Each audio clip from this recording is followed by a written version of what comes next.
That was the Roman Catholic Church, following the Great East-West Schism of 1054, which divided the Orthodox East from the Catholic West. The Roman Catholic Church held unchallenged sway over the hearts and minds of Western Europe.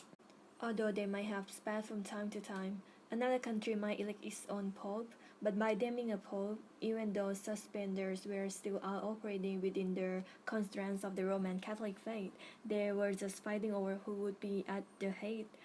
No one who challenged the supremacy of the Roman Catholic Church was allowed to draw breath for long. Anyone who tried to start their own church or come up with their own take on Christianity was labeled a heretic. Their property was seized and their followers died in the most horrible manner available at the time, and the dominance of the Roman Catholic Church remained unchallenged for nearly 500 years. And then in 1570, a German priest shook the Catholic Church to its very foundations. His name was Martin Luther. Luther was not a rebel. He wasn't trying to destroy the Catholic Church or even start his own religion. All Luther was trying to do is to stop the church from engaging in some practices that he considered unchristianity. Luther's problem was with the church practice of selling indulgences. And indulgences, remission of punishment for sins. You can pick up an indulgence as a get-out-of-jail-free card. The Church has been in the practice of granting indulgences in exchange for good works in ex parte for centuries. Ever since Pope Urban II offered indulgences to Crusaders in 1095, Luther questioned whether the Church has the authority to grant such indulgences. He believed that the only true path to salvation led faithfulness to the Christ and his teaching, not through adherence to the ideologies and dogmas. The Catholic Church led Luther probably would not have made a fuss if they weren't for the fact that these get-out-of-hell-free cards were not actually free. Earlier that year, in 1570, Pope Leo X has made an unconventional move. Leo wanted to rebuild St. Peter's Basilica in Rome, but he didn't want to spend his own considerable wealth to do so. This is not surprising, as Leo was a member of the wealthy Medi share banking family, which dominated Florence, the members more than bankers than the priests.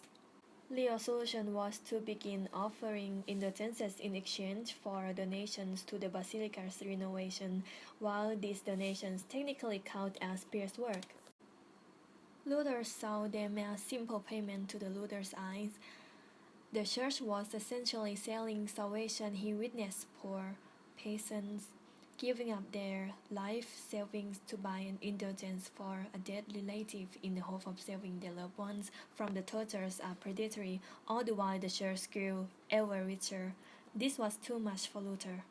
Luther had read the Bible, something most people his age could not do. Since the only available translations of the Bible were in Latin and Greek, Luther saw nothing in the Bible. They gave the church the right to charge people for their salvation. The church is supposed to be a spiritual sanctuary, not a marketplace. So, Luther said about reading 95 complaints with their church's greedy behavior. These complaints are now called the 95 Theses. On October 31st, 1570, Luther nailed his 95 Theses to the door of the church of Wittenberg and sent copies to the higher authorities. Half the Catholic Church, their posting out the 95 Theses is considered by many the beginning of the Protestant Reformation. However, it is important to remember trying to undermine the church. He was just trying to get them to stop making money off the business of salvation. Luther's 95 Theses spreads across Europe like wildfire. Within 2 months, they are being read in cities across the continent. The next year, they were translated into German and printed on a massive scale. Further fueling their controversy, Luther suddenly found himself at the center of the greatest conflict. His age, the Pope was not happy, and having his scam with their indulgences exposed, he had Luther accused of heresy a couple years later.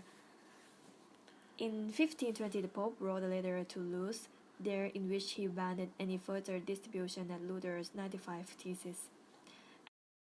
and demanded Luther resent his heresy or face excommunication or being cut off from the church and its sacraments. This directive excommunication was a big deal, since pretty much everyone believed that the only way to get to the heaven was to receive their sacraments up in the Roman Catholic Church. Since Luther did not think he needed their papacy to achieve salvation, he did not care if he was excommunicated. Luther publicly burned the Pope's letter and thereby broke all ties with the Roman Catholic Church. Yet the Church was not done with Luther.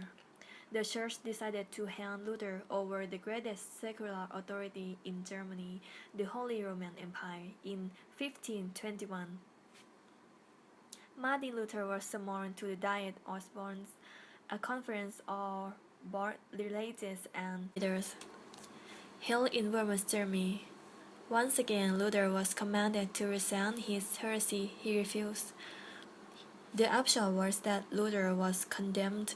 The Holy Roman Emperor Charles V published the Edict of Worms calling for Luther's immediate arrest, yet Luther's supporters would not let him be imprisoned. Instead, they spirited him away and hid him in Bird Castle, not content to hide on the sidelines. Luther made good use of his exile. He spent his year at Bordeaux, leading various letters and treaties attacking the Catholic Church. His greatest achievement at the time was his translation of the Bible into German.